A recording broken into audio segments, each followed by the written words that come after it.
Келесі 642 есебіміз.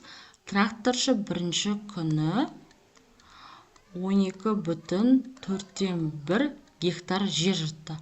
Ал екінші күні бірінші күнге қарағанда 5-2 гектар артық жер жыртқан. Яғни екінші күні 12,4-ге артық болғандықтан қосамыз 5-2-ні. Ортақ бөлім береміз. 20 санынан 4 болады, 5 болады. Бүтін бөлігі 12-ден, бөлшектің бөлімі 20. Қосатын болса 5 қосылған 8, нәтижесі 13-ке тең болады. Яғни екінші күні 12,20-дан 13 гектар жер жыртқан екен. Тракторшы 2 күнде неше гектар жер жыртты? 2 күнді білу үшін 2 күндікті қосу керекпіз. Сонда 12,4-ден 1 қосылған 12,20-дан 13. Ортақ бөлім 20 саны болады. 5-тен берем. 24, бөлшектің бөлімінде 20, 5 қосылған 13, ол бізде 18-ге тең болады екен. Оны қысқартып жіберсек болады. 2 санына 24 болады, сонда 10-нан 9-ға тең болады. Сонда 2 күнде 24,9 гектар жер жыртқан екен. Келесі 643 есебіміз. Ылғалды кірпіштің массасы 4,2-1 килограмм.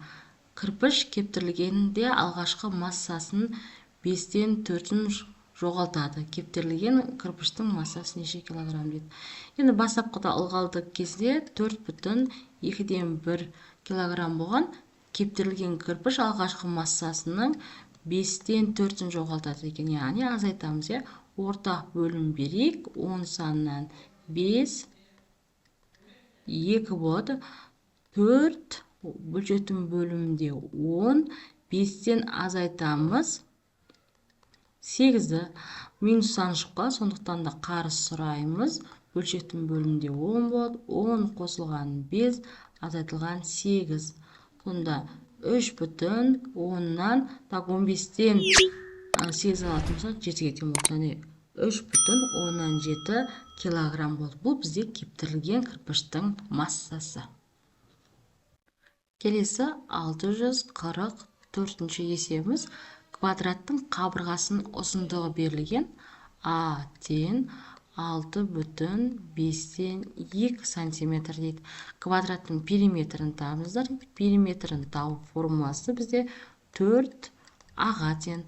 Ол дегеніміз сонда 4 көбейтілген 6,5-2 тең.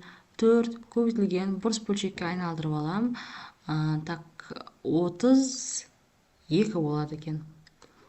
Қысқармайды, сонда 4-ті 32-ке көбейтетін болса 128 болады. Бөлшектің бөлімінде 5.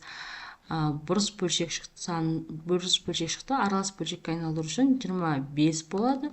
Бөлшектің бөлімінде 5 болады екен. Қалдығы 3-ке тең. Яғни периметрі 25,5-тен 3-ке тең екен. Енді ауданын табайық. Ол дегеніміз А-ның квадраты. А деп отқанымыз 6,5-тен 2-ні квадраты. Сонда 6,5-тен 2 көбейтілген 6,5-тен 2 тең. Аралас санды бұрыс бөлшекке айналдырып жазатын болсақ, 32-ге тең болады. Яғни 5-тен 32-ні көбейтетін болсақ, 25-тен 1024-ге тең болады. Аралас санға айналдыратын болсақ, 40,25-тен 24-ге тең. Яғни ауданы 40,25-тен 24-ге тең екен.